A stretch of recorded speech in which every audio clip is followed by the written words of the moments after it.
created conditions that it is otherwise.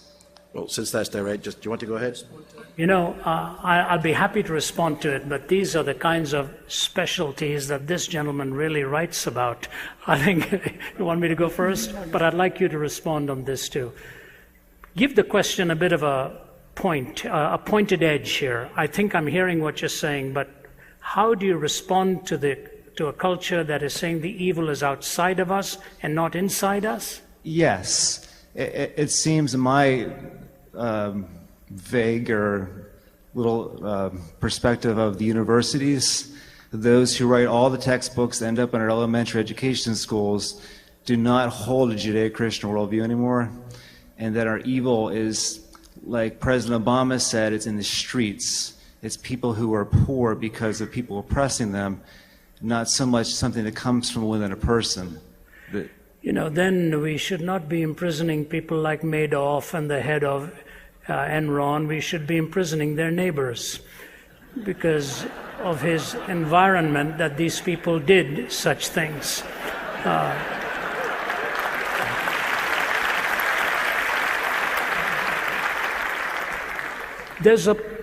These things have partial truths in them, and I said it in a bit of a flip off the cuff manner, and what they're really trying to say is that we are oftentimes the product of our environment.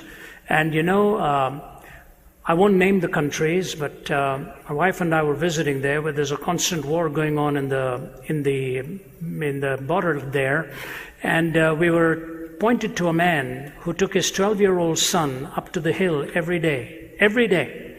He would take his boy right from the time he was a little boy, take him up to the top of the hill and point to the country across the line there, and he said, your whole goal in life should be to kill as many of those people in that country as you possibly can. That is your purpose in life and why you are here. And you take a little boy by the hand, and day after day you pummel that kind of stuff into him. And then he wraps bombs around himself and blows himself up one day.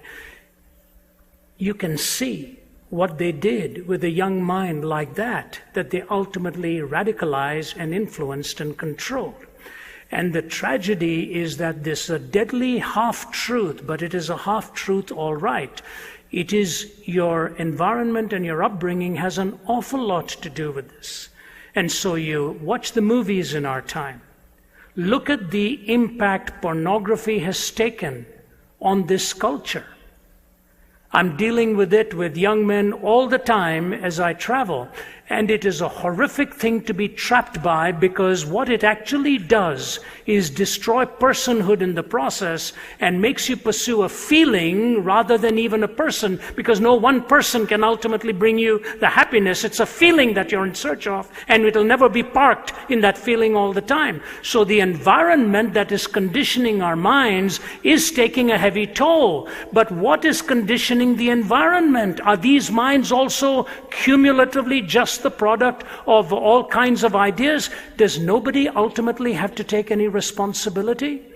There was a great case in India recently, and in that case the head of a large IT company, one of the largest, which is actually called Satyam, which actually in that language means truth. But they were fudging on their books, they were cheating in billions of dollars.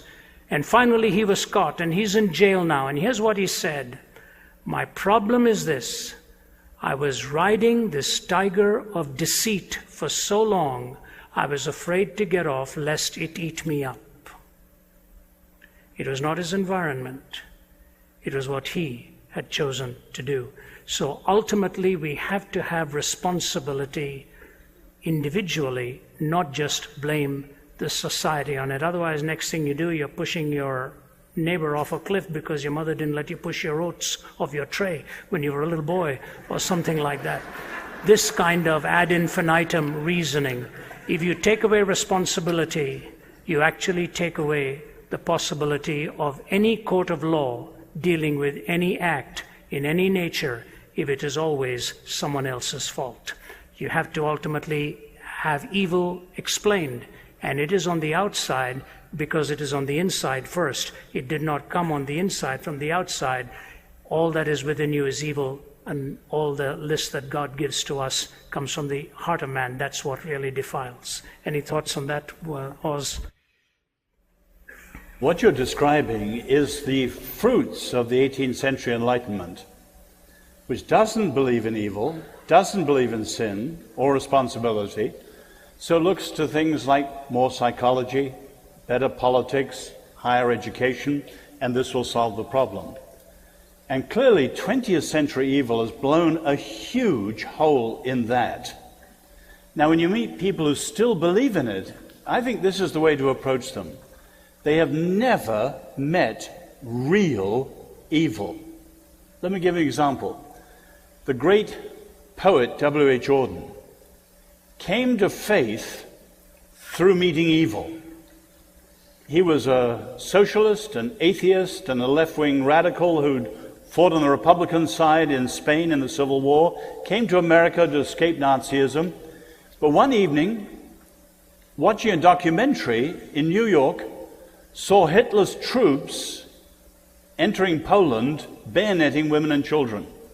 And most of the German audience were on the side of the Nazi stormtroopers and cried out in the darkness, kill them, egging them on.